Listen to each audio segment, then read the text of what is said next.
তার 1 নম্বর ধারা হচ্ছে সেখানে আইনসভা থাকবে, 2 হচ্ছে সেখানে প্রেসিডেন্ট সাহেব থাকবেন, তিনি হলেন সেনাবাহিনীর প্রধান, কমান্ডার ইন চিফ। তারপরে থাকবে সেখানে বিচার বিভাগ থাকবে। তাদের ক্ষমতার বন্টন কিভাবে করা হয়েছে খুব মজার ব্যাপার। মার্কিন দেশের বিচারপতিদেরও একটা পর্যায়ে নির্বাচন মুখোমুখি হতে হয়, যেমন কংগ্রেসে তাদের অনুমোদন লাভ করতে হয়। আমাদের এখানে প্রধানমন্ত্রী যাকে বলে দিচ্ছেন তিনি বিচারপতি হয়ে যাচ্ছেন।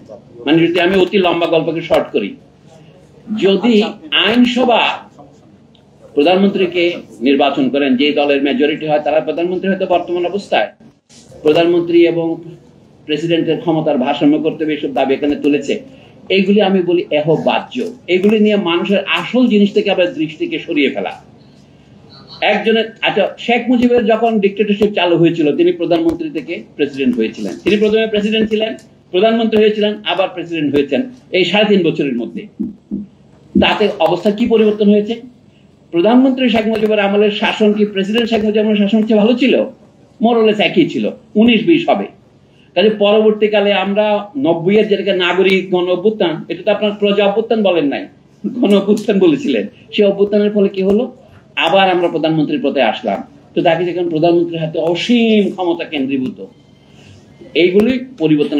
অনেকে বলে বাংলাদেশকে 7টা প্রদেশে বিভক্ত করতে হবে, অনেকে বলে যে দেখি দ্বিকক্ষবিষ্ট করতে হবে। এগুলি সবই আপনি প্রয়োজন হলে করতে পারবেন, কিন্তু আসল কথা হচ্ছে যে কোনো জায়গাতে আপনি যখন একটা ভোটই দিতে পারছেন না, এমনকি স্থানীয় সরকারও ভোট দিতে পারছেন না হচ্ছে, সেই অবস্থায় গণতন্ত্র কাজ করতে পারে না। তাহলে রোগটা যদি আপনি বুঝতে পারেন, এটা কমাবার পদ্ধতিগুলি কি আপনি বলতে পারবেন। আসলে আমরা রোগ নির্ণয় করতে না পারলে আমরা রোগের ওষুধ দিব কিভাবে? এখানে সম্মান সহকারে বলছি, বাসদ মার্কসবাদীদের লম্বা তালিকা দিয়েছে। তালিকা যখন এত লম্বা হয় কোনো কাজ হয় না। আপনাকে ফোকাস করতে হবে, কোনটা প্রধান সমস্যা সেটা চিহ্নিত করতে হবে। প্রধান সমস্যা সংবিধানও নয়, প্রধান সমস্যা নির্বাচন কমিশনও নয়। নির্বাচন কমিশন 100 বার নির্বাচন করলেও আপনি সঠিক নির্বাচন পাবেন না। যদি নুরুল কবির শেষের দিকে যেটা বল, যদি জনগণের সংগঠিত চাপ না থাকতো আমরা এই মিটিং করতে পারতাম? এই যেটাকে অভ্যুত্থান বলছেন, এটা যদি না হতো এইটুকু বলতেন না। আর কিছু না হোক আমরা আলোচনাটা, কিন্তু এটা কোনো কাজে আসবে কিনা এটা নির্ভর করে আমরা আসলে দাবিগুলো সঠিকভাবে তুলতে পারছি কিনা। আমরা বলি নির্বাচন ব্যবস্থার সংস্কার মানে হচ্ছে প্রত্যেক মানুষ তার ব্যাংকের থেকে যেভাবে টাকা তুলতে পারে অথবা পাসপোর্টে যেভাবে বিদেশ দিতে পারে, যে চেক এন্ড ব্যালেন্সের ভিতর দিয়ে সেইভাবে প্রত্যেকে ভোট না দেওয়া পর্যন্ত ইলেকশন হবে না। মার্কিন দেশ সম্পর্কে আপনারা জেনেছেন যে সেখানে দেশের লোকও ব্যালটে ভোট দিতে পারে। আমেরিকানদের সবকিছু খারাপ এটা বলা আমার উদ্দেশ্য নয়, কিন্তু পুরোপুরি আপনারা এই ভয় করলে চলবে যে আপনাকে মার্কিন দালাল বলবে। ভালো জিনিস চিনতে কেউ আনতে হয়। এখন আমাদের বন্ধু খুব সুন্দর করে, মানুষ নুরুল কবিরের কাছে 2 প্রকার, কতগুলি চীনা আর কতগুলি ভারতীয়। মানে হচ্ছে আমাদের 2 ধরনের প্রতিবেশী আছে, কতগুলি চীনা আর কতগুলি ভারতীয়। ভারতীয়গুলিকে আমরা চিনি না, ওরা কাজ করে, তারা আমাদের মধ্যে কাজ করছে। মানে তাদের নাম, আমি ভারতীয় মানে হিন্দু বলছি না, মুসলমানও ভারতীয় আছে, হিন্দুও ভারতীয় আছে, খ্রিস্টানও ভারতীয় আছে। তো এইখান থেকে আমাদের রক্ষা পেতে হবে। ভারতের মতো প্রতিবেশী যার থাকে তার মানে আর বন্ধুর দরকার হবে না, মানে এত ভালো বন্ধু আর মতো হবে না। এই জন্য অনুসরণ না করে আমরা নিজেদের মতো করে আমাদের পায়ে ভাবতে হবে। তাহলে এই নির্বাচনটা আমরা করতে পারছি না কেন? আপনি নির্বাচন, পাসপোর্টে জালিয়াতি হয়, ব্যাংকে টাকা জালিয়াতি হয়, জানি বিদেশে টাকা পাচার হয়ে যায়, এটা ঠিক আছে। আমরা $200 পাঠাতে পারি না আত্মীয় স্বজনকে, কারণ নানা রকম চেকের মধ্যে ফাইল খুলতে হয় স্টুডেন্ট করার জন্য, কিন্তু এত কোটি কোটি টাকা করা নেয় কিভাবে? নিশ্চয়ই কোনো পদ্ধতি আছে। আতিউর রহমান সাহেব বলছিলেন না, 10 টাকা দিয়ে কৃষকেরা অ্যাকাউন্ট খুলবে কৃষি ব্যাংকে সারা দেশে। তো এই যে নানা রকমের প্রতারণা, মানুষ গরিব থেকে ধনী হলে যে সৎ এবং কথা নয়। আতিউর রহমান সাহেব তার উদাহরণ। আতিউর রহমান সাহেব লোকের চাঁদা দিয়ে ক্যাডেট কলেজে পড়েছেন এবং ঢাকা বিশ্ববিদ্যালয়ে থাকার সময় আমাদের সাথে ভূমি সংস্কার নিয়ে ডক্টর আবু মাহমুদের সাথে কনফারেন্স করেছেন, সেমিনার করেছেন। সেই লোক যে এই বস্তু হয়েছে, বঙ্গবন্ধু বলে একা 180টা বই লিখেছেন এবং সেটা কল লিখে শুধু ক্ষান্ত হননি, 3 বছরে 21টা ঢাকা বিশ্ববিদ্যালয়ের ভাইস চ্যান্সেলরকে তিনি উপহার দিয়েছেন বিশ্ববিদ্যালয়ের চিরস্থায়ী অধ্যাপক হওয়ার পর। আমি চিরস্থায়ী অধ্যাপক একটা পদ আছে বিশ্ববিদ্যালয়ে, না সত্যি কি একটা নামটা ভুলে গেছি আমি, এমেরিটাস চিরস্থায়ী অধ্যাপক। তো এই হচ্ছে অর্থাৎ তারা আমরা বলি আজীবন, আমরা বলি আজীবন সংবর্ধনা দেয় না, আজীবন কৃতিত্বের জন্য সম্মাননা। তো যাকে আমার মনে হয় আমি একটা কথাতে সীমিত থাকলাম, কিন্তু নির্বাচন কমিশনকে যদি আপনি পুনর্গঠন না করেন, এটুকুও করতে পারবো না, কিন্তু পুনর্গঠন করে লাভ হবে কি? যদি প্রধানমন্ত্রী মনের কাছে ক্ষমতা থাকে, অনেকে মনে থেকে একটা পার্মানেন্ট অন্তর্বর্তীকালীন সরকার করব, পার্মানেন্ট তত্ত্বাবধায়ক সরকার দাবি অনেকে তুলছেন। বাসদের ভাষা তিনটা দেখলাম, তদারকি সরকার এটাও লিখলাম। মানে বামপন্থীদের ভাষা ঠিক নাই, একবার তদারকি বলে, একবার অন্তর্বর্তী বলে, একবার তত্ত্বাবধায়ক বলে। এটা তো খসড়া, কোন একটা ঠিক করে। কিন্তু এইটা হবে না যদি যে সরকারই নির্বাচিত হোক না কেন সেটার উপরে যদি আপনারা যেটাকে বলেন চেক এন্ড ব্যালেন্স রাখেন, তাহলে এটা হতে পারে। উদাহরণস্বরূপ বলি, বিচারপতিরা যদি এত ক্ষমতার অধিকারী হয়, এই যে জ্যোতির্ময়ের কথা শুনে আমার চোখে জল আসলো, এত নিপীড়িত যে হচ্ছে বেচারা রায়, আমি জানতাম না। আমি একসময় উকিল ছিলাম, ওকালতিরা যাই নাই। এই যে প্রধান বিচারপতির স্বৈরাচার চলছে, তাহলে এটা ঠিক করতে হলে প্রধান বিচারপতিকে জবাবদিহি করতে হবে। সেটা করার উপযুক্ত ফোরাম হচ্ছে পার্লামেন্ট, কিন্তু আমাদের তো পার্লামেন্ট নেই। আবার পার্লামেন্ট যদি এমন কোন আইন প্রণয়ন করে যেটা সংবিধানে প্রণীত মূলনীতির বা মৌলিক অধিকারের বিরুদ্ধে যায়, এটাকে অসাংবিধানিক ঘোষণা করার কথা পৃথিবীর নানা দেশে, বিশেষ করে যে পাশের ভারতের দেশের যে তিনি একবারে সীমাহীন প্রশংসা করলেন জ্যোতির্ময়, ভারতীয় বিচার বিভাগের যারা কলেজ করেছে তাদের দেশেও বলা হয়েছে বেসিক স্ট্রাকচার যেটা বলে তারা, সেটা নিয়ে তর্ক বিতর্ক থাকুক, সেইটা লঙ্ঘন যদি পার্লামেন্টের কোনো আইন করে সেই আইনকে অবৈধ ঘোষণা করা যায়।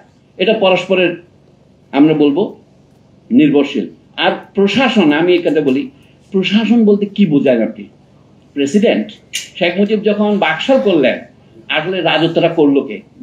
বাকশালে জিয়াউর রহমানকেও তার মেম্বার করা হলো, দেশের কোন সামরিক বাহিনীর প্রধান মেম্বার হলো, পুলিশ বাহিনীর প্রধান মেম্বার হলো, বিশ্ববিদ্যালয়ের ডক্টর আহমদ শরীফ এবং কয়েকজন ছাড়া সব শিক্ষক, সিরাজুল ইসলাম চৌধুরীকে পর্যন্ত মেম্বার করা হলো। আমাদের সর্বজন শ্রদ্ধেয় মানে সিরাজুল ইসলাম চৌধুরীকে বাকশাল অধ্যাপক পদে দেওয়া যায়, যেহেতু আমরা বাকশাল করেছি সবাই। এটা কেন হলো? এর মানে হলো এই প্রশাসনটা সমস্ত ক্ষমতা গ্রহণ করো, এটি হচ্ছে bureaucracy. BAKSAL was not a political party, it was a bureaucracy, usurping power. এটা কিন্তু জানা কথা। এখনো সত্যিকারের রাজনৈতিক দল আমাদের থাকতো। আবারও মার্কিনদের কথাই বলি, মার্কিনদের রাজনৈতিক দলে পার্টিতে নমিনেশন নিতে হলেও ভোটাভুটি করতে হয়, প্রাইমারি আছে। তারপরে সে কে প্রেসিডেন্ট প্রার্থী হবে তা নিয়ে অনেক রেস হয়, একজনে নেমে যায় আরেকজন থেমে যায়, এবং চূড়ান্ত নির্বাচিত হয়েও জনগণের রায় পাবে না এই আশঙ্কায় বুড়ো বাইডেনকে নেমে যেতে হয়। এখন একটা রব উঠেছে, মার্কিন দেশে যাবত 250 বছরে কোনো নারী প্রেসিডেন্ট হয়নি। কমলাকে কেমনে প্রেসিডেন্ট করা যায়? বাইডেন যদি এখন পদত্যাগ করেন, কমলা কয়েকদিনের জন্য প্রেসিডেন্ট হতে পারবেন, তাহলে প্রথম নারী প্রেসিডেন্টের মর্যাদা পাবেন। মাঝে মাঝে সার্কাসেও কিছু কিছু মজা লাগে, কিছু তো তুরুপের তাসের মধ্যে জোকার থাকে না, এগুলো কয়েকটা জোকারও আছে। আসল জিনিস হলো আমরা যদি আমাদের প্রশাসনকে জনগণের নিয়ন্ত্রণে আনতে চাই, তাহলে প্রশাসনকেও একটা জবাবদিহিতার মুখোমুখি আসতে হবে, মানে নির্বাচিত হয়ে আসতে হবে। প্রশাসন কিভাবে নির্বাচিত হবে? ডিসি সাহেব কি নির্বাচিত হবেন? সচিব কি নির্বাচিত হবেন? তাকে তো কারো কাছে অপেক্ষা করতে হবে, কিন্তু এখন প্রধানমন্ত্রী ছাড়া কারো কাছে জবাবদিহি করতে বাধ্য নয়। তাহলে তাকে যদি আমরা এমন একটা পার্লামেন্ট করতাম যে পার্লামেন্ট সত্যি মানুষ ভোট দিয়ে করতো, সেটা হলো পলিটিক্যাল পার্টিগুলি যদি স্বাধীনভাবে কাজ করতে পারতো এবং সেখান থেকে আসতো, আমি সংখ্যানুপাতের কথা বলছি না, বর্তমান অবস্থাতেও তারপরেও জবাবদিহিতা আসতো। কিন্তু সবচেয়ে বড় জবাবদিহিতার কথা বলি, মেয়াদ 4 বছর নয়, 5 বছর নয়, মেয়াদ 20 বছর। 20 বছর মেয়াদ কি?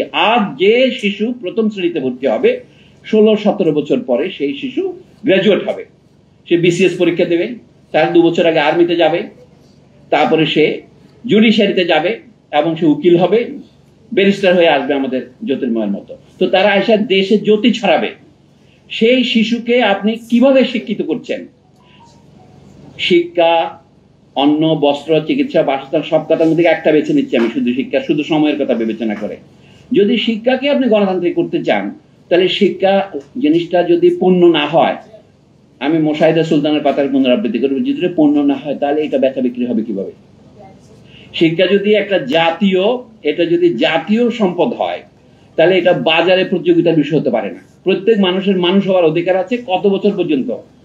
আমাদের দেশে এটা পরিষ্কার নাই। ব্রিটিশ আমল থেকে আমরা প্রাথমিক শিক্ষাকে 5 বছর বলেছি, পৃথিবীর যে কোনো সভ্য দেশে প্রাথমিক শিক্ষা 6 বছর।